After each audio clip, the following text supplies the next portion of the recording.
الحمد لله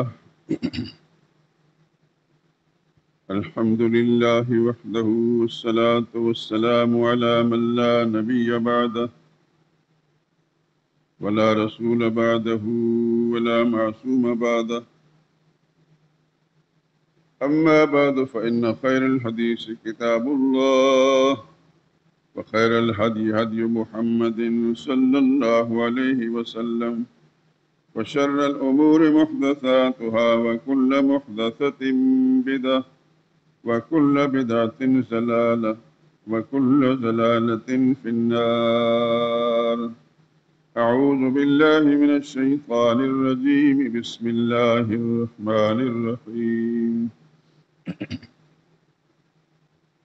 محمد رسول الله والذين معه أشداء على الكفار رحماء بينهم.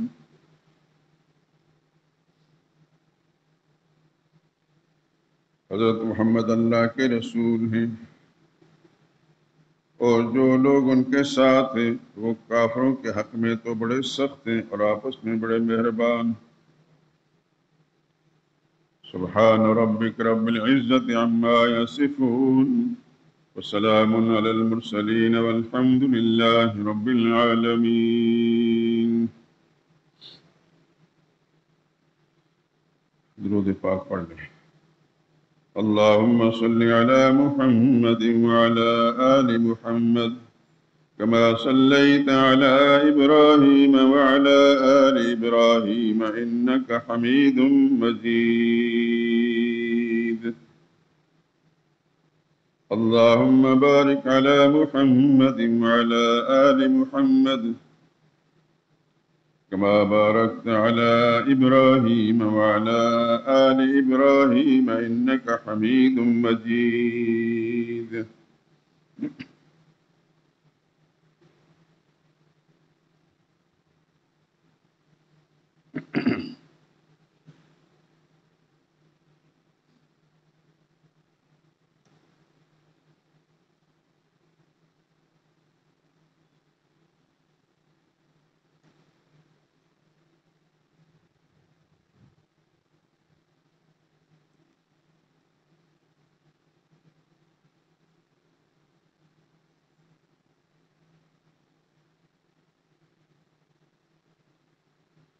حضرت فاروق اعظم کی جہاں میں دھوم ہے. حضرت فاروق اعظم کی جہاں میں دھوم ہے. کارنامہ ان کا ہر تاریخ میں مرقوم ہے.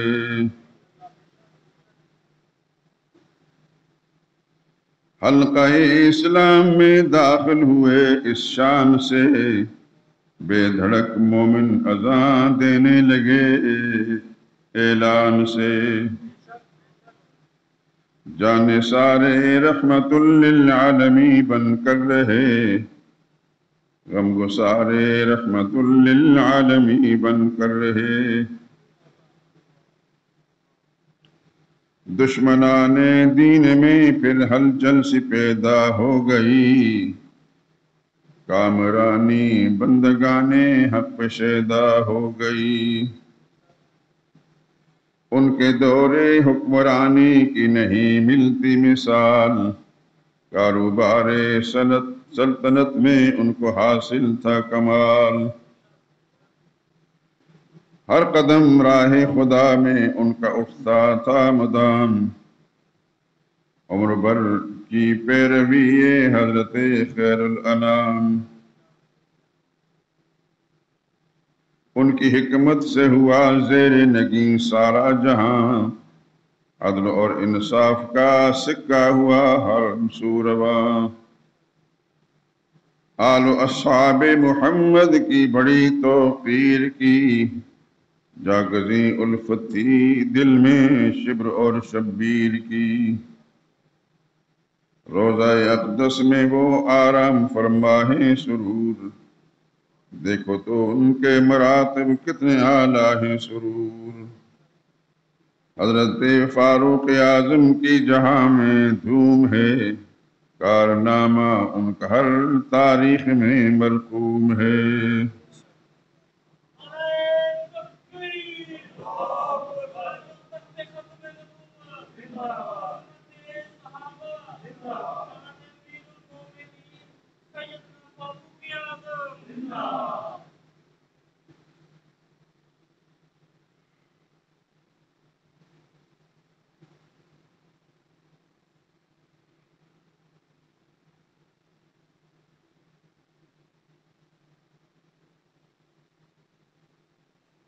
ماہ ذی الحج جو اسلامی سال کا آخری مہینہ ہے، اس کے آخری دن ہیں، ایک دو روز کے بعد نیا اسلامی سال شروع ہوگا۔ میری طرف سے تمام حضرات کو نئے سال کی مبارک۔ لوگوں نے تو اس کو ماتم کا مہینہ بنا لیا ہے، جبکہ معاملہ غلط ہے۔ ماتم کا کوئی دن اور کوئی مہینہ نہیں ہوتا۔ موت سب پر آئی اور آئے گی، کوئی باقی نہیں رہے گا سوائے اللہ کی ذات کے۔ اگر کسی مہینے میں اللہ کے پیغمبر کا وصال ہوا، انتقال ہوا، تو وہ مہینہ اگر ماتم اور سوگ کا مہینہ نہیں تھا تو پھر دنیا میں کوئی شخص کتنا بڑا کیوں نہ ہو، پیغمبروں کے برابر نہیں۔ اس کی وفات، اس کی شہادت سوگ کا مہینہ نہیں ہوتا۔ اس بات کو ذہن نشین فرما لیں۔ اگر دنیا میں اگر سوگ کی گنجائش ہوتی تو ربیع الاول کا مہینہ محمد مصطفیٰ صلی اللہ علیہ وسلم کا تاریخی وفات والا مہینہ ہے تو یہ سوگ کا مہینہ ہوتا۔ دنیا کے اندر آج تک سوگ کا مہینہ کہنا درکنار کسی نے سوچا بھی نہیں ہوگا۔ اگر پیغمبر خدا صلی اللہ علیہ وسلم کی وفات سوگ کا دن اور سوگ کا مہینہ نہیں ہے تو پھر کوئی صحابی بڑا ہو یا چھوٹا ہو، اس کی وفات یا اس کی شہادت سوگ کا مہینہ نہیں۔ اس بات کو ذہن نشین فرما لیں۔ اللہ تعالی ہم سب کو دین کی سمجھ عطا فرمائے اور اس انداز سے سمجھ عطا فرمائے کہ نہ صرف ہم اپنی اصلاح کا کاربند رہیں، دوسروں کی اصلاح کا جذبہ بھی رکھیں اور اس پر کام کرتے رہیں۔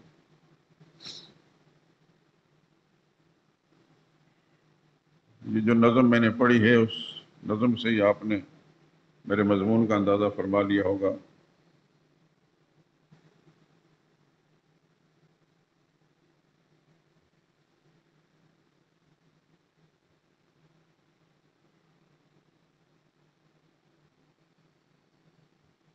اسلامی تاریخ قربانیوں سے بھری پڑی ہے۔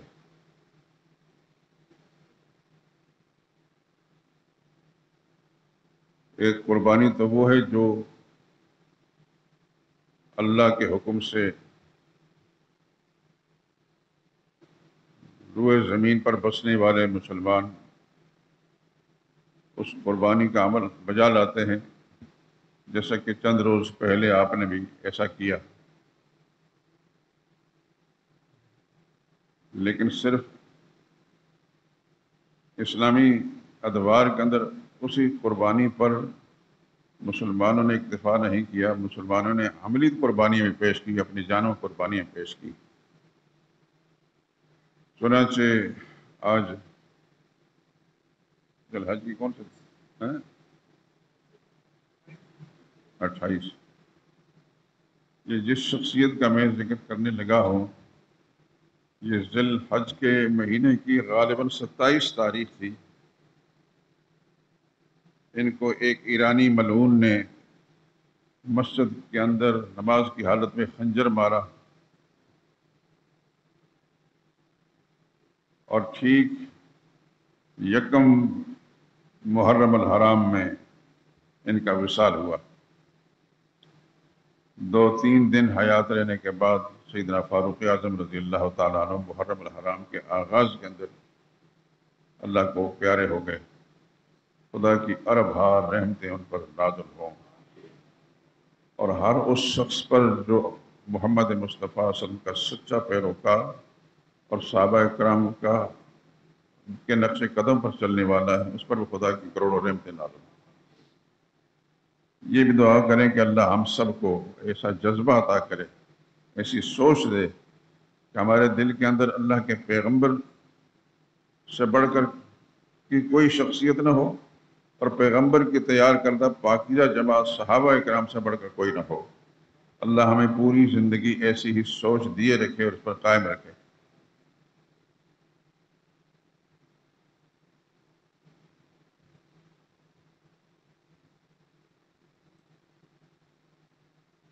ذی الحج کے مہینے کی 18 تاریخ خلیفہ ثالث دور داماد رسول سیدنا عثمان ذی النورین کا یوم شہادت ہے۔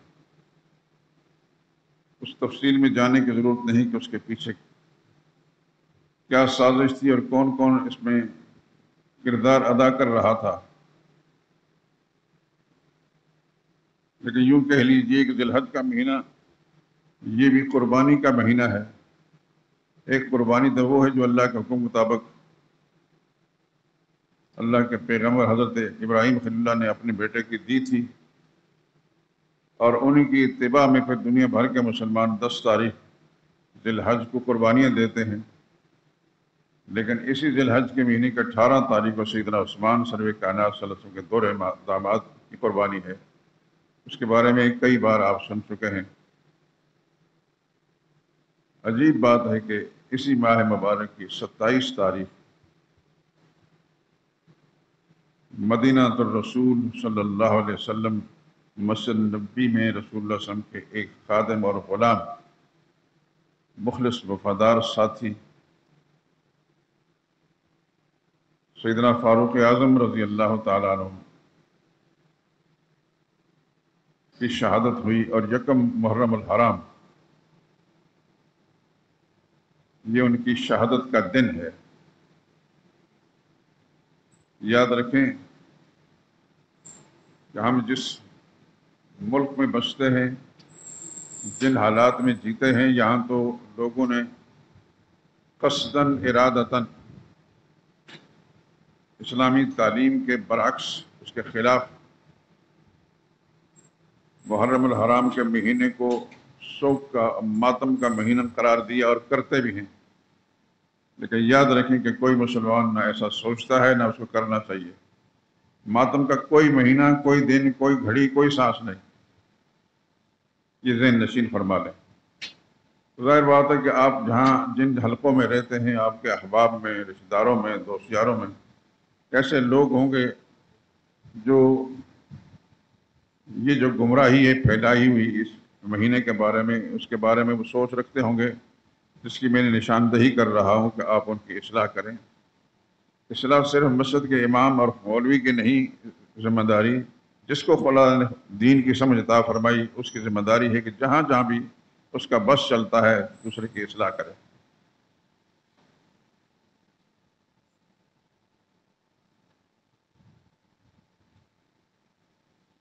جس شخصیت کا تذکرہ ہم نے کرنا ہے، جن کا ذکر آپ نے ابھی نظم کے اندر سن لیا،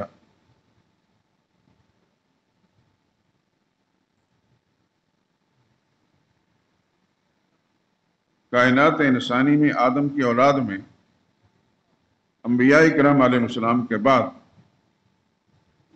ایک انسان جس کا نام ابوبکر صدیق ہے، وہ ان سے بڑا گزرا ہے، رتبے کے لحاظ سے بھی، ہر پہلو سے۔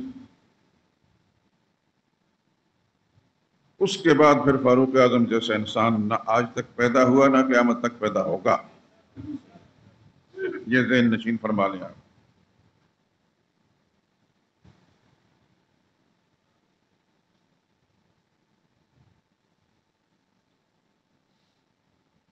یہ آپ کے علم میں ہے، ہو رہنا چاہیے کہ نبی کریم صلی اللہ علیہ وسلم کی نبوت کی حیات میں، نبوت کی زندگی میں،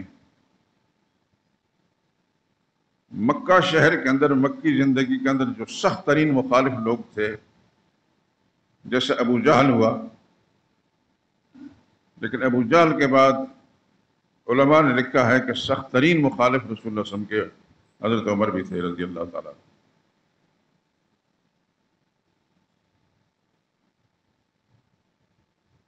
ان کے اسلام لانے کا واقعہ عام طور پر آپ سنتے ہی رہے ہوں گے، مطالعے والے حضرات انہوں نے کتابوں میں پڑھ لیا ہوگا۔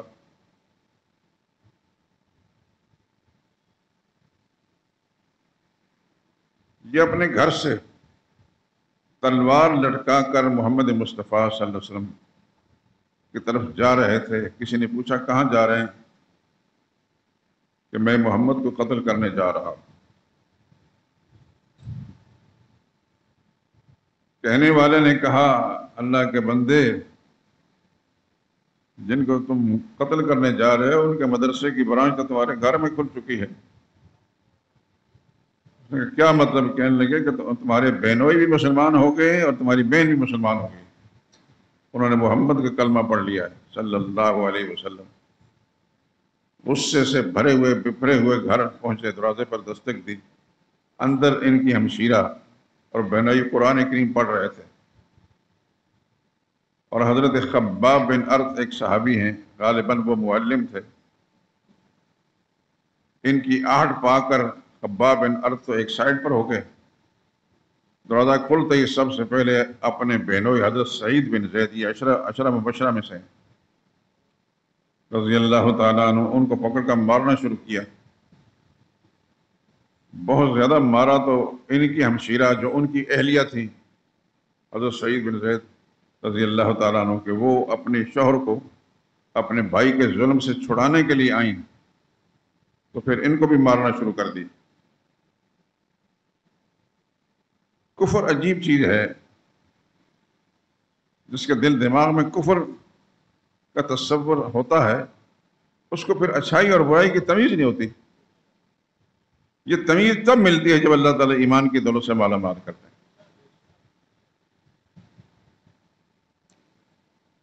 بہن نے جب یہ کہا، عمر انہی کی بہن تھی، جس ماں کا دودھ تو نے پیا ہے میں نے بھی اسی کا پیا ہے، تو کفر میں سخت ہے تو پھر ہم ایمان میں سخت ہیں، جو مرضی ہے کر لیں۔ اللہ کی شان کے بہن کے یہ کلمات ان کے دل پر ایسا اثر کیا، سوچنے لگے کہ یہ کیا بات ہے کہ میں اتنا تشدد کر رہا ہوں بہنوئی پر، بہن پر بھی، اور بالکل اکڑے ہوئے ہیں، باز نہیں آ رہے اس موقف سے۔ ایک لمحے کے لیے رکے تو کہنے لگے آپ کیا پڑھ رہے تھے؟ انہوں نے فرمایا ہم اللہ کا قرآن پڑھ رہے تھے جو محمد مصطفیٰ صلی اللہ علیہ وسلم پر اترا۔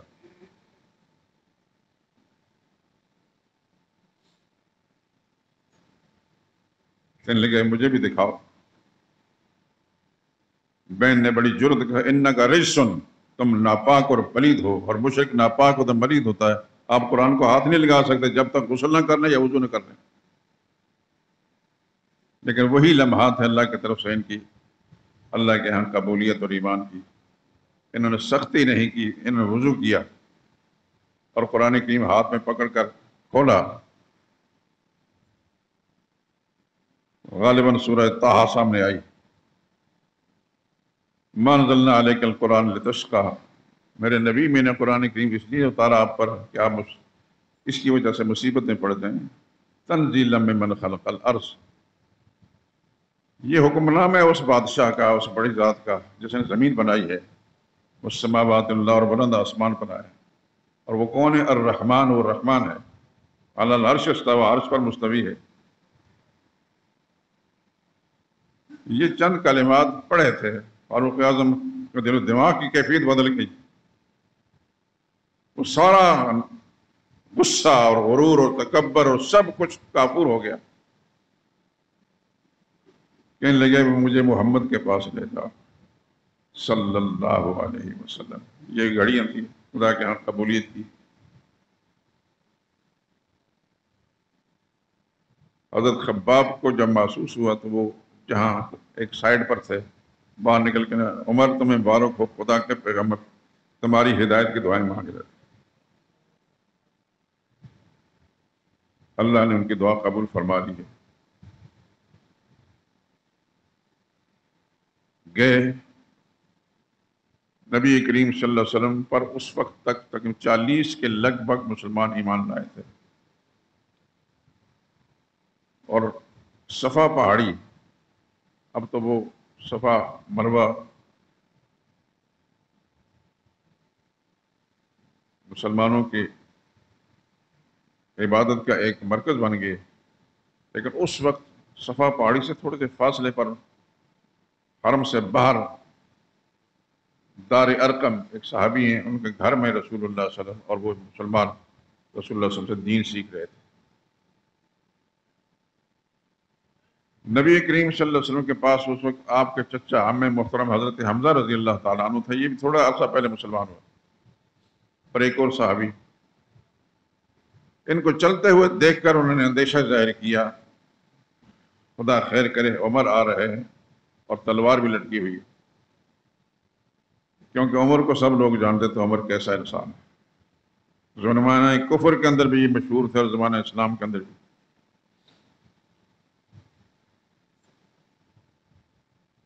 اکثر صحابہ کرام کو اندیشہ ظاہر کرنے لگے۔ محمد مصطفیٰ صلی اللہ علیہ وسلم کے عم محترم آپ کے چچا سیدنا حمزہ رضی اللہ تعالیٰ عنہ فرمانے لگے، مت گھبراؤ، آنے دو، آنے دو عمر کو، ادب ملحوظ رکھے گا تو خاطر سے بٹھائیں گے، ادب ملحوظ رکھے گا تو خاطر سے بٹھائیں گے، نمونہ اس کو ہم خلق محمد کا دکھائیں گے، اگر نیت نہیں اچھی تو اس کو قتل کر دوں گا، اسی کی تیغ سے سر کاٹ کر چھاتی پہ دھر دوں گا۔ یہ کس نے کہا؟ سیدنا حمزہ رضی اللہ تعالیٰ عنہ۔ یہ حمزہ کون ہے؟ سیدنا محمد مصطفیٰ صلی اللہ علیہ وسلم کے چچا ہیں، اور یہ ہیں شیر خدا، یہ ہیں شیر خدا۔ میں نہیں کہتا، اللہ کے نبی پاک صلی اللہ علیہ وسلم کی زبان مبارک سے فرمایا اسد اللہ ہے، یہ اللہ کا شعر ہے، بلکہ اس ایک جملہ اور ہے، وہ اسد رسولی، اور خدا کے رسول کا بھی شعر ہے۔ آپ حضرات سارے کے سارے توجہ کے ساتھ میری بات کو سن لیں۔ غیر ارادی طور پر بہت سے لوگوں کی زبان سے شعر خدا کسی اور شخصیت کے لیے نکل جاتا ہے۔ نبی کی زبان مبارک سے شعر خدا کس کے لیے؟ سیدنا حمزہ رضی اللہ تعالیٰ، لیکن صرف شعر خدا نہیں، شعر رسول بھی، اسد اللہ و اسد رسول ہی۔ آپ دعا کریں، میں آپ سے دعا کی درخواست کرتا ہوں، جو کچھ میں نے لکھا ہے رسول اللہ کے خاندان پر، لیکن بکھرا پڑا ہوا ہے، اور کام سے مجھے فرصت نہیں ہو رہی فی الحال، لیکن میرے ارادہ میں ہے اگر مجھے زندگی ہوئی تو میں اس کو ترتیب دوں گا، اور انشاءاللہ العزیز وہ ساری روایتیں آپ کے سامنے آ جائیں گی جس میں رسول اللہ صلی اللہ علیہ وسلم نے ان کو شعر خدا فرمایا، شعر رسول فرمایا۔ میں آپ کے لیے دعا گو رہتا ہوں، آپ پر میرا احسان نہیں، یہ میرا فرض ہے اخلاقی طور پر، لیکن آپ سے میری درخواست ہے کہ میرے لیے دعا کیا کریں کہ خدا مجھے اتنی ہمت دے، صحت دے کہ میں دین کے جس کام میں لگا ہوں، جس کرنا چاہتا ہوں، اللہ مجھ سے وہ کام لے لے۔ تو سیدنا حمزہ رضی اللہ تعالیٰ عنہ کے لیے حضور صلی اللہ علیہ وسلم زبان مبارک سے نکلا ہے اسد اللہ، شعر خدا، وہ اسد رسول ہی، شعر رسول بھی ہیں۔ ایک دوسری بات بھی ان کے لیے نکلی ہے، وہ بھی ذہن نشین فرما لیں۔ نبی کریم صلی اللہ علیہ وسلم نے ان کو سید الشہداء بھی فرمایا ہے، شہیدوں کے سردار۔ یہ دونوں باتیں آپ کے حضرات کے ذہن میں رہنی چاہیے، اور آپ معلم بن کر، استاد بن کر اپنے گھر کے افراد کو، اپنے بچوں کو، اپنے دوست یاروں کو ہی سمجھائیں۔ اللہ کے ہاں آپ کو بڑا اجر ملے گا۔ سچ پھیلانا اسے بہت بڑی سعادت ہے، بڑی خوش نصیبی ہے۔ اللہ کی توفیق سے میں آپ تک یہ بات پہنچا رہا ہوں، اس کی توفیق ہے، اور اللہ تعالیٰ کی مہربانیوں سے آپ کو سننے کا موقع مل رہا ہے، اور آپ اس کو آگے پھیلائیں۔ دو باتیں، اسد اللہ خدا کا شعر، شعر خدا بھی حضرت حمزہ ہیں، اور سید الشہداء بھی حضرت حمزہ ہیں۔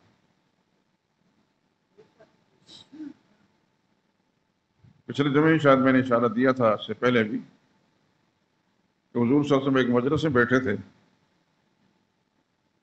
اور سیدنا حمزہ رضی اللہ تعالی عنہ کی بیوہ ان کی شہادت کے بعد وہ بیوہ ہو گئیں، وہ بھی پاس بیٹھی تھی، دیگر صحابہ بھی موجود تھے۔ آسمان کی طرف اللہ کے پیغمبر نے نگاہ اٹھا کر دیکھا اور وعلیکم السلام فرمایا۔ تو صحابہ نے پوچھا یا رسول اللہ یہ کس کو آپ وعلیکم السلام فرمایا؟ کہ خدا کے فرشتوں کے ساتھ کون جا رہے تھے؟ حضرت جعفر، حضرت جعفر طیار، طیار کا معنی اڑنے والا۔ ان کے اس موقع پر جہاں وہ شہید ہوئے ہیں، ان دونوں بازو کاٹ دیے گئے تھے، ان دونوں بازوؤں کے بدلے میں اللہ تعالیٰ ان کو پر عطا کیے تھے، تو فرشتوں کے ساتھ وہ جنتوں میں بھی سیر کرتے تھے، اڑتے تھے، اور اس موقع پر جہیں فرشتے جا رہے تھے ان کے ساتھ ہی تھا۔ تو حضور صلی اللہ علیہ وسلم کو انہوں نے سلام کیا، رسول اللہ نے جواب دی۔ کیا لوگ تھے! اللہ اکبر، اللہ اکبر۔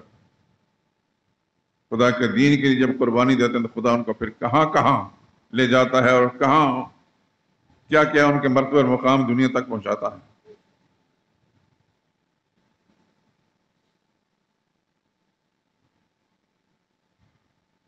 انہی کی بیوہ حضرت جعفر طیار کی بیوہ، ان کے ساتھ پھر کس نے نکاح کیا؟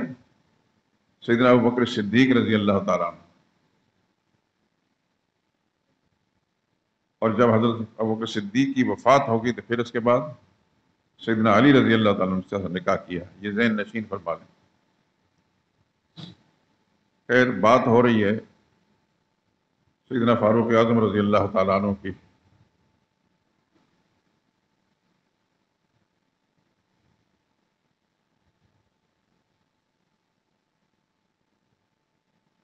زمانہ کفر میں بڑے سخت تھے، اور زمانہ اسلام کے اندر بھی جب رسول اللہ صلی اللہ علیہ وسلم کے پاس پہنچے تو حضور صلی اللہ علیہ وسلم اٹھے اور ان کی تلوار کو پکڑ کے کھینچا اور ان کے دامن کو کھینچا۔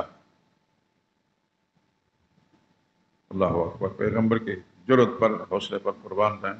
نبیوں سے بڑھ کر دلیر دنیا میں خدا نے بنایا کسی کو نہیں، سیدھی سی بات ہے۔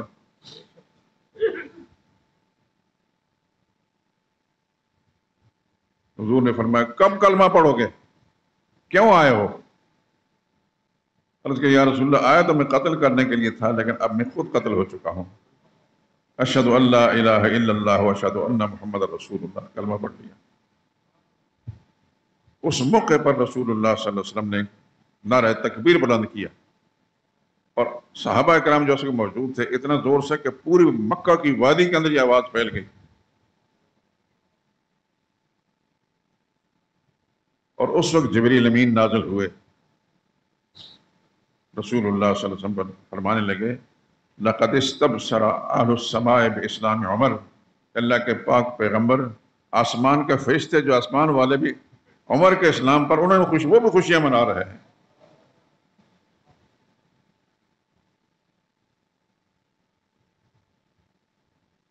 اللہ اکبر۔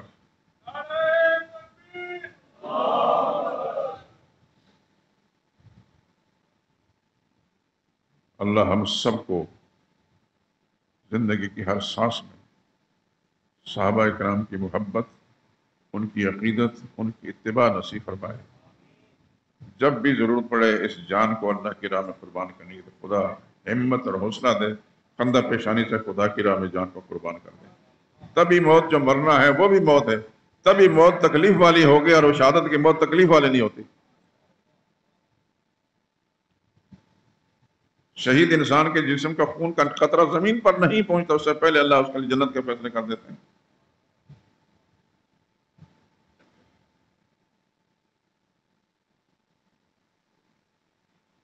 اسی موقع پر حضرت عبداللہ بن مسعود رضی اللہ تعالیٰ عنہ فرمانے لگے ما زلنا اعزۃ منذ اسلم عمر، ہم سب صحابہ، سب مسلمان اس وقت سے بڑھنے لگے، چڑھنے لگے جب عمر مسلمان ہوئے، کیونکہ وہی وقت تھا جب رسول اللہ کی خدمت میں پہنچے۔ تو حضرت عمر رضی اللہ تعالیٰ عنہ فرمانے لگے یا رسول اللہ اب نماز کہاں پڑھی جائے گی؟ رسول اللہ صلی اللہ علیہ وسلم نے فرمایا ابھی تک تو یہیں پڑھ رہے ہیں، مسلمان تھوڑے ہیں، فرمایا میرے مسلمان ہونے کا فائدہ کیا ہے پھر؟ اب خدا کو سجدہ خدا کے گھر میں ہوگا۔ اللہ اکبر۔ آگے آگے چل رہے ہیں اور سب صحابہ کرام وہاں جا کر کھڑے ہو کر کوئی ماں نے لال جنا ہے تو پھر ہمارے مقابلہ کر کے دیکھے۔ اس دن سے پھر صحابہ کرام مسجد کے اندر نماز پڑھنے لگے۔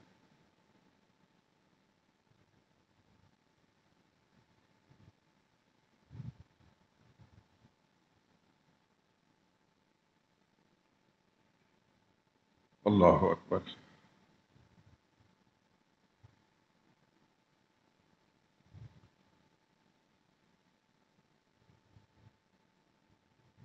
رسول اللہ صلی اللہ علیہ وسلم نے متعدد بار ان کے لیے دعا مانگی تھی، یا اللہ اسلام کو عزت دے عمر کے ذریعے سے، عمر کو ایمان کی دولت سے مالا مال کر تاکہ اسلام کو غلبہ نصیب ہو۔ رب العالمین کی دعا قبول ہوئی ان کے حق کے اندر۔ اور پھر جس دن عمر مسلمان ہوئے پھر مسلمانوں کو کوئی دبا نہیں سکا۔ سبحان اللہ۔ اور برملا کفر کے مجمع کے اندر جا کر جہاں ابو جہل جیسے سرغنے شیاطین بیٹھے ہوتے تھے، کہنے لگے جس نے اپنی بیوی بیوہ کرانی ہے، اپنے بچے یتیم کرانے ہیں، تو پھر ہمارا مقابلہ کرے، ورنہ کوئی شخص بھی اس طرف سوچے بھی نہ۔ عمر مسلمان ہو گیا، اگر عمر کے مسلمان ہونے کے بعد ہی مسلمان تکلیف میں، تو عمر کے مسلمان ہونے کا فائدہ کیا ہے؟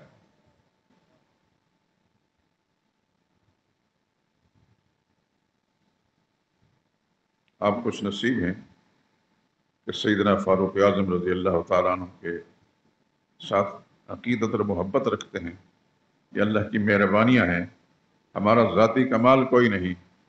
اللہ کریم نے اپنی رحمت سے ہمیں محمد مصطفیٰ صلی اللہ علیہ وسلم پر ایمان کی جو دولت عطا فرمائی، تو حضور صلی اللہ علیہ وسلم کی جماعت کے ساتھ بھی ہمارے عقیدت اور محبت کا سلسلہ جوڑ دیا۔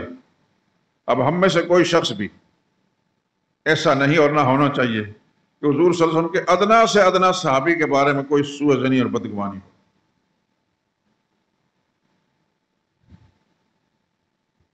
اور فاروق اعظم تو وہ ہے، حضور نے فرمایا تھا لو کان بعدی نبی لکان عمر۔ نبوت ختم ہو چکی ہے میرے بعد نبی تو آئے گا نہیں، لیکن اگر نبوت چلتی ہوتی تو عمر ضرور نبی ہوتے۔ ان کے اندر اہلیت اور صلاحیت اتنی اللہ نے رکھی کہ نبوت چلتی ہوتی تو یہ نبی ہوتے، لیکن نبوت کا سلسلہ خدا نے ختم کر دیا ہے، اس واسطے ان کے اندر اہلیتیں، ان میں صلاحیتیں بہت ساری ہیں، لیکن نبی نہیں ہیں۔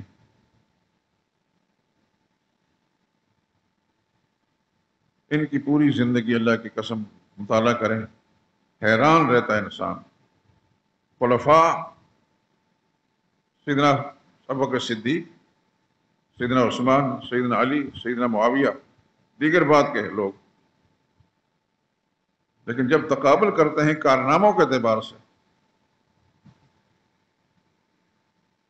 تو شاید سب مل کر بھی اتنے کردار ادا نہیں کر سکے جتنا حضرت فاروق اعظم رضی اللہ عنہ۔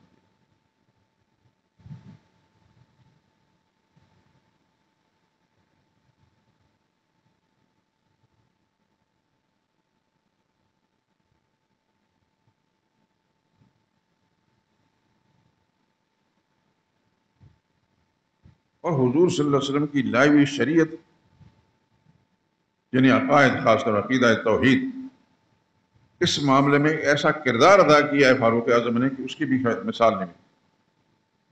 مثال کے طور پر قرآن کریم کے اندر ایک درخت کا ذکر ہے، لقد رضی اللہ عن المؤمن اذ یبایعونک تحت الشجرہ، یقین اللہ راضی ہو گیا ان ایمان والوں سے جو میرے نبی آپ کے ہاتھ پر بیعت کر رہے تھے درخت کے نیچے۔ قرآن کریم کے اندر یہ موجود اور قیامت تک رہے گا۔ اس درخت کو فاروق اعظم نے کٹوا دیا دین کے تحفظ، عقیدے کی خرابی سے بچنے کے لیے۔ وجہ کیا ہے؟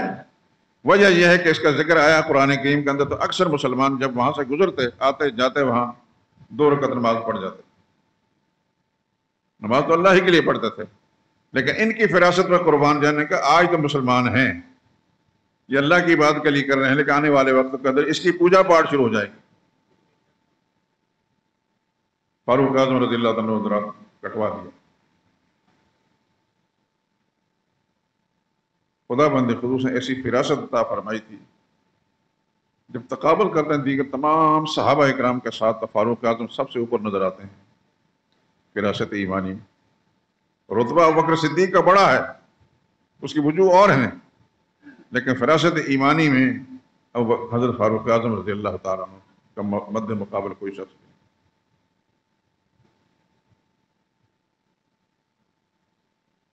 آپ کے علم میں ہے، ہوگا، ہونا چاہیے،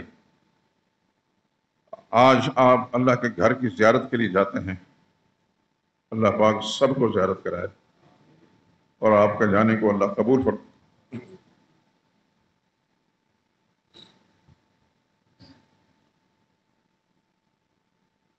خانہ کعبہ کا طواف کرتے وقت حجر اسود کے سامنے جا کر کوشش کرتے ہیں کہ اس کو بوسہ دیں۔ یقیناً آپ حضرات جو گئے ہیں کوشش کی ہوگی اور اللہ تعالیٰ نے کامیابی بھی عطا فرمائی۔ مجھے زندگی میں ایک دفعہ بوسہ دینے کا موقع ملا، اگرچہ اللہ پاک نے مجھے 13 مرتبہ وہاں حرم شریف کی حاضری نصیب فرمائی، لیکن بوسہ ایک ہی دفعہ دے سکا۔ سبب کیا ہے؟ لڑائی جھگڑے کی اجازت نہیں شریعت میں، دوسروں کو کھینچ کر ادھر کر کے ادھر کر کے، ایسا نہیں۔ جب آسانی کے ساتھ خدا بندی موقع دے تو اس کو بوسہ دیں، نہیں اس کی طرف ہاتھ کر کے اس کی طرف کر کے اپنے ہاتھ کو بوسہ دے دیں، یہ اس کے قائم مقام ہے۔ یہ مسئلہ ہے، آسانی کے ساتھ اگر پہنچ سکتے ہیں بغیر کسی کو دھکا دیے، بغیر کسی کو کھینچا تانی کے، تو بلا شبہ بوسہ دیں۔ اگر نہیں تو شریعت میں رسول اللہ صلی اللہ علیہ وسلم نے یہ تعلیم بھی دی ہے، جو وہاں تک پہنچ نہیں سکتا ہاتھ اشارہ کر کے حجر اسود کا ہاتھ کو بوسہ دے دے، جس کے قائم مقام ہو جائے گا۔ اس وقت بھی تھا، یہ حجر اسود آج بھی ہے۔ تو سیدنا فاروق اعظم رضی اللہ تعالیٰ عنہ جب حجر اسود کے سامنے گئے، یہ ساری چیزیں جو ہیں ان کا تذکرہ کرنے سے ہمارے عقیدوں کی اصلاح ہوتی ہے۔ حجر اسود پر نظر ڈال کر کہنے لگے، یا حجر انی لأعلم انک حجر، اے پتھر حجر اسود، حجر کہتے ہیں پتھر کو، انی لأعلم انک حجر، میں جانتا ہوں کہ آپ پتھر ہی ہیں، لا تنفع ولا تضر، نہ آپ کے پاس نفع دینے کی طاقت ہے نہ نقصان پہنچانے کی طاقت ہے، وہ ذات اور ہے۔ اللہ اکبر، کیسا ایمان!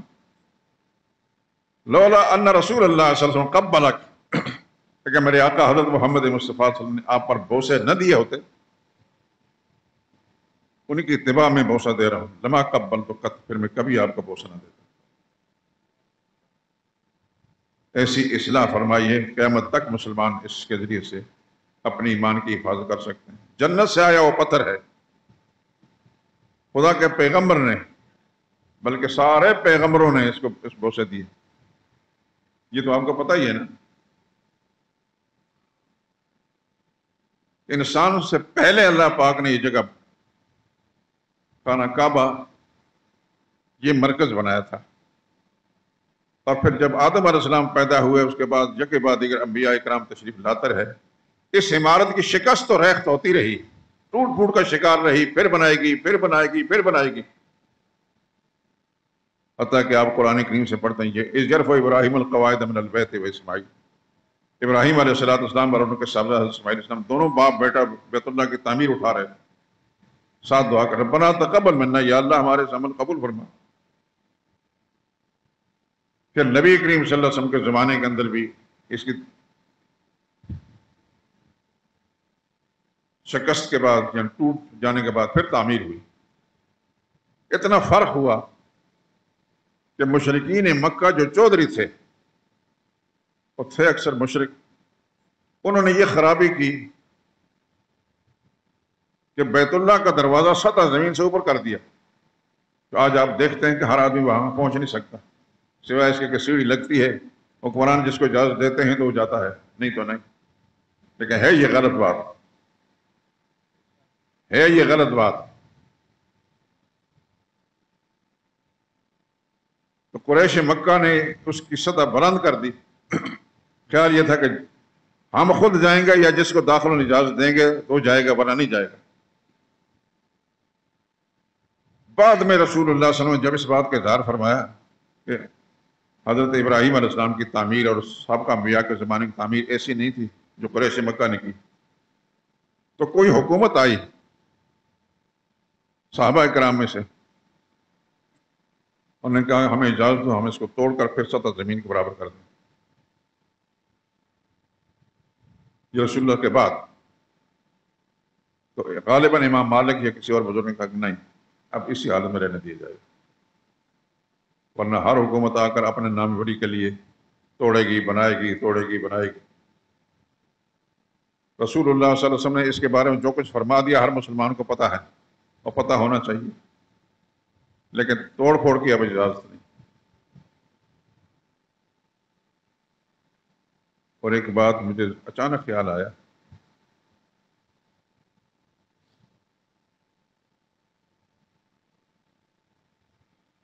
خانہ کعبہ جتنی اس کی حدود ہیں، حرم کی حدود ہیں یہ، اور مکہ مدینہ طیبہ وہاں کے حرم کی جو حدود ہیں، یہ پوری دنیا کے مسلمانوں کے لیے یکساں ہیں. ان پر کسی کی کوئی حکمرانی نہیں.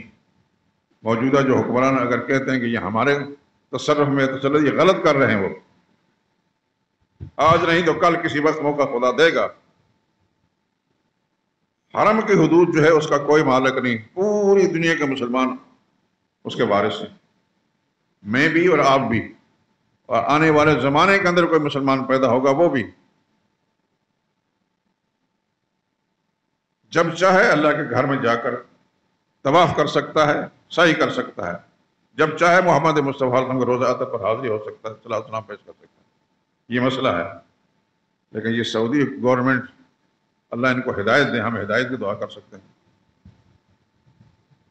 کہ انہوں نے جو اس پر غاصبانہ قسم کا قبضہ کر رکھا ہے، مملکت پر ہمیں اعتراض نہیں، حرمین شریف کا پر جو قبضہ کر رکھا ہے یہ ان کا حق نہیں ہے. سواء العاکف فیہ والباد،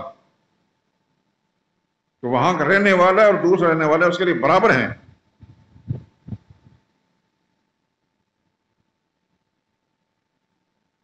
اس پر سوچتے رہیں اور کسی عالم سے پوچھیں، جاہل سے نہیں.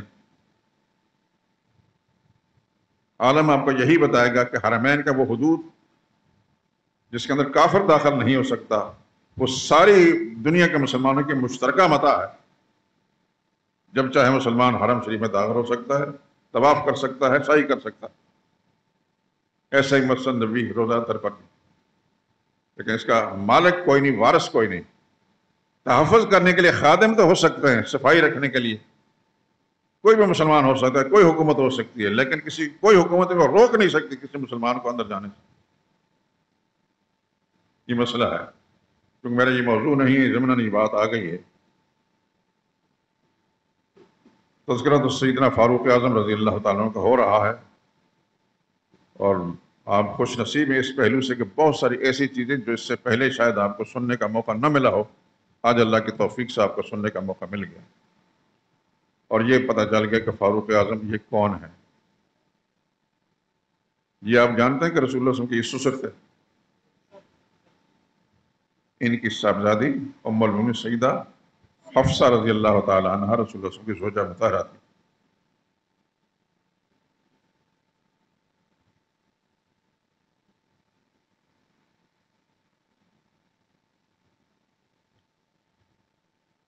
خلیفہ ثانی ہیں، جلیل قدر صحابی ہیں. ابوبکر صدیق کے بعد اس رتبے کا کوئی صحابی نہ حضرت عثمان ہے، نہ حضرت علی ہے، نہ کوئی اور صحابی. ابوبکر صدیق کے بعد سب سے بڑا رتبہ اگر کائنات انسانی میں اگر ہے تو صرف فاروق اعظم کا رضی اللہ تعالیٰ عنہ. اپنے ذہن اس انداز سے بنا لیجئے. سیدنا علی بہت چھوٹا ہے ان سے رتبے کے اعتبار سے، وہ حضرت عثمان بھی چھوٹے ہیں، بڑا مقام ہے حضرت عثمان کا بھی، لیکن رتبے کے اعتبار سے فاروق اعظم جیسے نہیں. صرف ان سے اوپر ابوبکر صدیق ہیں رضی اللہ تعالیٰ عنہ. مجد الفسانی رحمۃ اللہ تعالیٰ کی بات میں پیچھے سے میں کرتے کرتے رہ گیا، پوری بات نہیں ہوئی. مجد صاحب نے اللہ کی طرف سے ہم کو دکھایا گیا ان کے مقامات. کہ محمد مصطفیٰ ان کا ٹھکانہ کہاں ہوگا اور صحابہ کا کہاں ہوگا۔ مجھے صاحب اللہ کے ولی تھے، انہوں نے فرمایا کہ وہاں ایک محل وہ ہے جس میں محمد مصطفیٰ صلی اللہ علیہ وسلم ہوں گے اور ابوبکر صدیق ہوں گے، بس۔ اور دوسرا محل وہ ہے جس میں سب صحابہ کرام ہوں گے، اس میں ابوبکر صدیق کے بعد حضرت عمر بھی ہیں، حضرت عثمان بھی ہیں، حضرت علی بھی ہیں، دیگر صحابہ کرام۔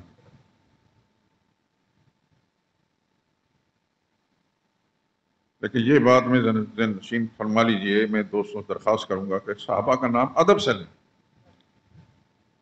صحابہ کا نام ادب سے لیں۔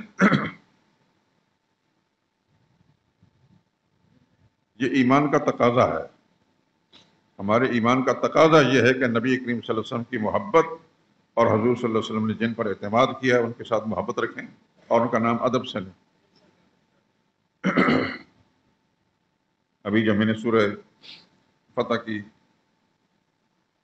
آخری آیت کے 2 جملے پڑھے تھے، محمد الرسول اللہ، حضرت محمد صلی اللہ علیہ وسلم اللہ کا رسول، والذین معاہ، اور جو ان کے ساتھی ہیں، 2 صفتیں، اشداء علی الکفار، وہ کافروں کے مقابلے بڑے سخت ہیں، نہ دبتے ہیں، نہ ڈرتے ہیں، نہ جھکتے ہیں، لیکن آپس میں رحماء بینہم، آپس میں بہت پیار کرنے والے۔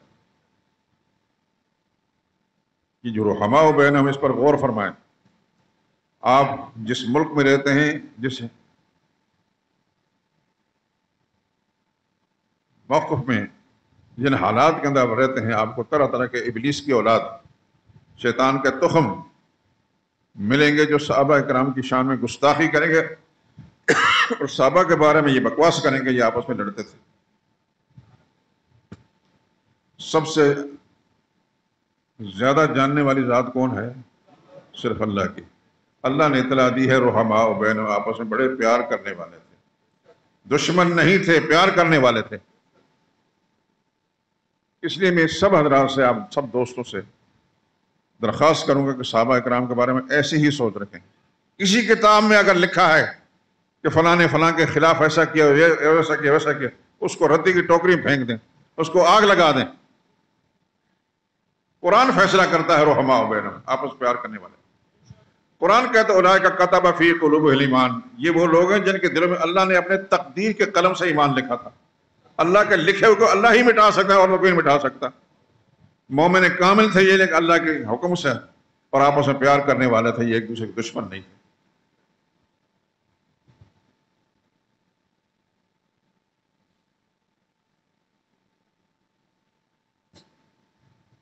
ابھی حال میں سیدنا فاروق اعظم رضی اللہ تعالیٰ عنہ کی صاحبزادی اور سرور کائنات صلی اللہ علیہ وسلم کی زوجہ مطہرہ ام المؤمنین حضرت حفصہ کا تذکرہ مکمل تو خیر پہلے سے ہو گیا تھا، لیکن نظر ثانی کر رہا تھا۔ یہ جب بیوہ ہوئیں حضور کی زوجیت میں آنے سے پہلے، تو فاروق اعظم رضی اللہ تعالیٰ عنہ نے سب سے پہلے حضرت عثمان سے کہا کہ آپ میری بیٹی حفصہ سے شادی کر لیں۔ انہی دنوں میں حضرت عثمان رضی اللہ تعالیٰ عنہ کی زوجہ مطہرہ حضرت رقیہ رسول اللہ صلی اللہ علیہ وسلم کی صاحبزادیوں کا انتقال ہوا تھا اور ہر وقت افسردہ بیٹھے رہتے تھے۔ فاروق اعظم رضی اللہ تعالیٰ عنہ سے کہا، پیشکش کی کہ میری بیٹی سے نکاح کر لیں۔ انہوں نے خاموشی اختیار کی، کوئی جواب نہیں دیا۔ پریشانی یہ تھی کہ رسول اللہ صلی اللہ علیہ وسلم کی صاحبزادی کا انتقال ہو گیا تو میرے رسول اللہ سے رشتہ ختم ہو گیا۔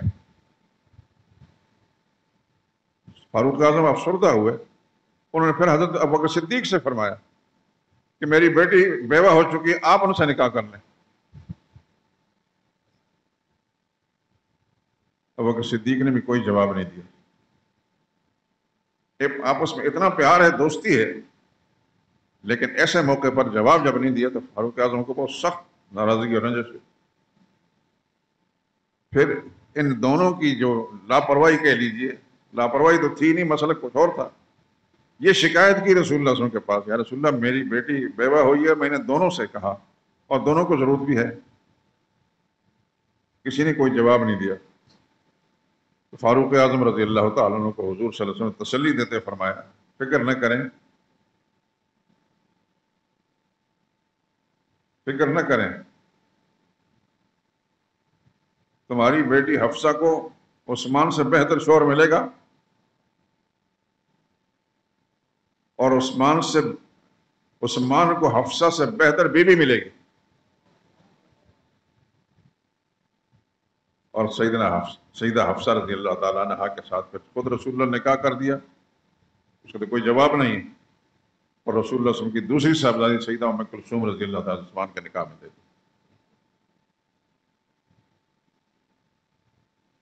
یہاں یہ بات آپ حضرات سوچتے ضرور ہوں گے کہ فاروق اعظم رضی اللہ تعالیٰ اتنے جلدی کبھی ایک کو کہتے ہیں کبھی دوسرے کو کہتے ہیں، یہ کیوں؟ ان کا یہ عمل میرے لیے، آپ کے لیے، سب کے لیے ایک قسم کا سبق ہے، ہدایت ہے کہ اگر خدا نخواستہ بیٹی جوانی کی حالت میں بیوہ ہو گئی تو فوری طور پر ماں باپ کو اس کے نکاح ثانی کی کوشش کرنی چاہیے. اور حضور صلی اللہ علیہ وسلم کی زوجیت میں حضرت حفصہ جب آئی تھی 20 سال کی تھیں، بالکل ینگ عمر ہے، تو ماں باپ کو فکر ہوتی ہے. صحابہ کرام کا طرز عمل ہمارے لیے، ساری امت کے لیے ایک سبق ہے. اس طرح کی کیفیت کے اندر اپنی اولاد کی نکاح کرنے کی، اس کی شادی کرنے کا اہتمام کرنا چاہیے.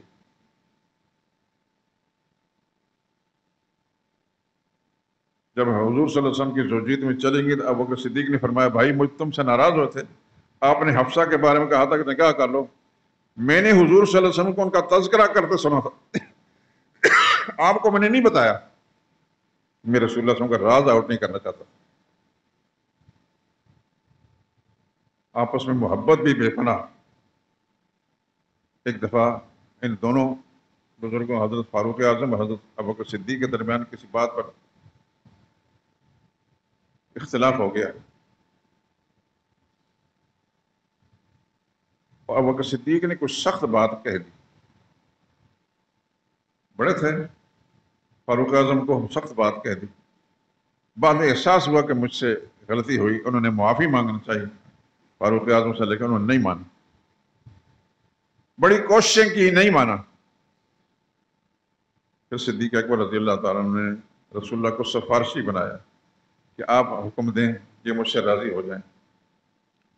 راضی تو خیر ہوا ہی، لیکن اس موقع پر رسول اللہ صلی اللہ علیہ وسلم نے جو کچھ فرمایا غصے کے انداز میں فاروق کا، حالانکہ وہی مظلوم تھے، فرمایا میرے اس ساتھی کو جناب بکر صدیق کو تم میری خاطر بھی نہیں چھوڑو گے،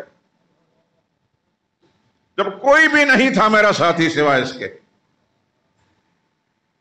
سارا مکہ شہر مخالف تھا سوائے اس کے.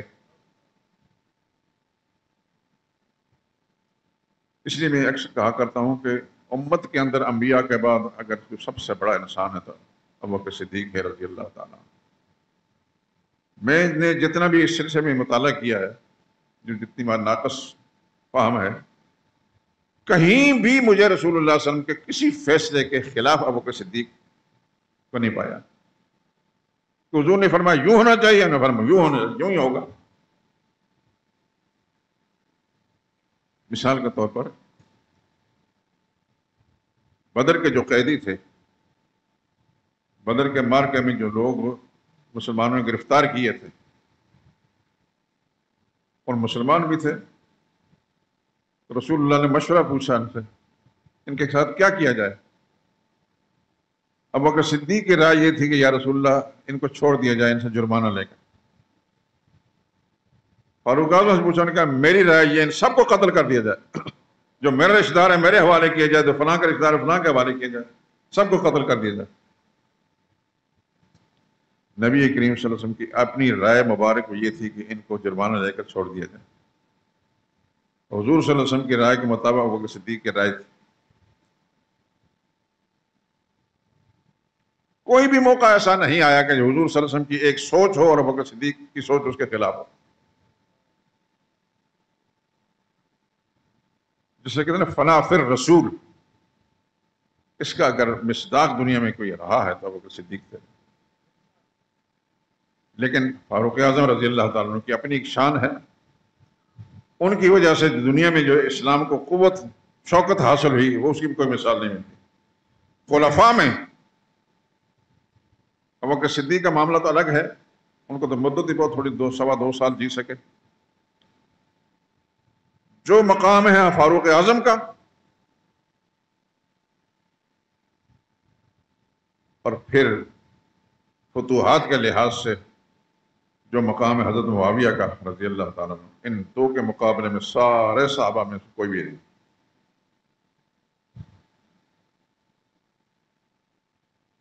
ٹائم نہیں ہوتا کہ میں ساری کی ساری وہ جن جن علاقوں کو فتح کیا گیا، جہاں جہاں بھی ان کے کردار ادا کیے، وہ سب سے ذکر کروں آپ، لیکن اس میں شک نہیں کہ حضور کے خلفاء میں سب سے مضبوط کردار اگر ہے تو فاروق اعظم کا ہے، پھر حضرت معاویہ کا ہے رضی اللہ تعالیٰ۔ عثمان رضی اللہ تعالیٰ کے زمانے میں فتوحات ضرور ہوئیں، لیکن اس مقام پر نہیں پہنچے جہاں فاروق اعظم تھے، اور سیدنا علی رضی اللہ تعالیٰ کے زمانے میں فتوحات سرے سے نہیں ہوئی، سرے سے نہیں ہوئی۔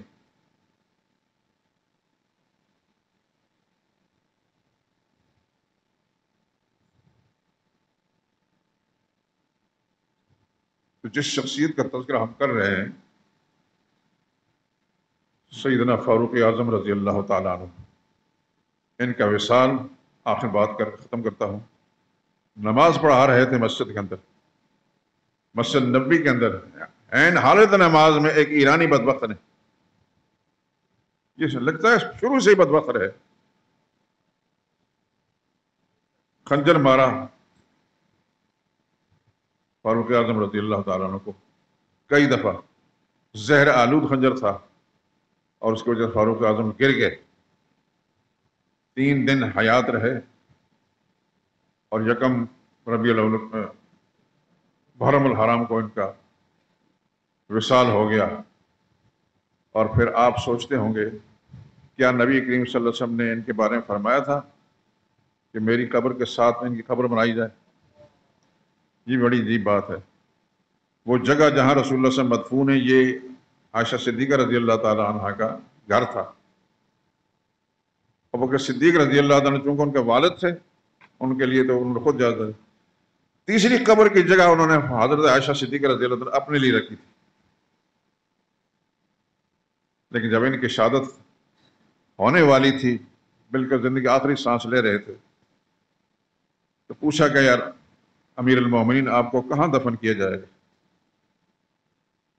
فرمان لگے کہ خواہش تو میری یہ کہ رسول اللہ صلی اللہ علیہ وسلم کی قبر مبارک کے ساتھ میری قبر بنے، لیکن وہ جگہ میری نہیں ہے، ام المومنین عائشہ صدیقہ کی ہے۔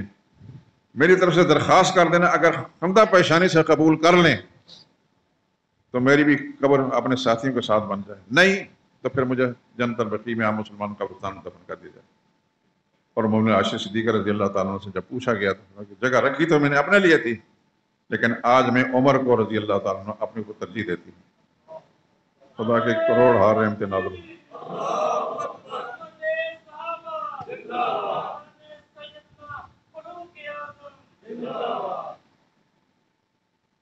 فاروق اعظم رضی اللہ تعالیٰ عنہ کو قتل کرنے والا آدمی کون تھا؟ ایرانی ملعون تھا، یہ شروع سے ہی ملعون رہے، آج تک ان میں اخلاص نام کوئی چیز بھی نہیں۔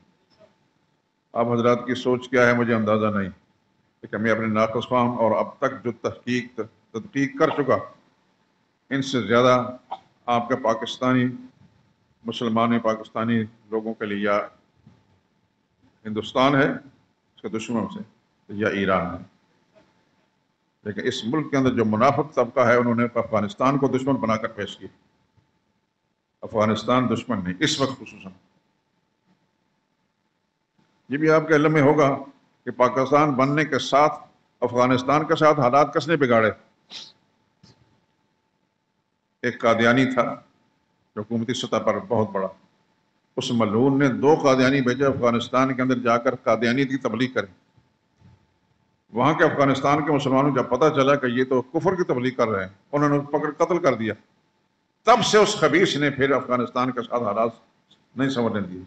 اب بھی ایسے اس ملک کے اندر اقتدار کی کرسیوں پر اور دائیں بائیں ایسے ملعون موجود ہیں جو افغانستان کے ساتھ حالات بگاڑنا چاہتے ہیں۔ افغانستان کے مسلمان 100% مسلمان ہیں،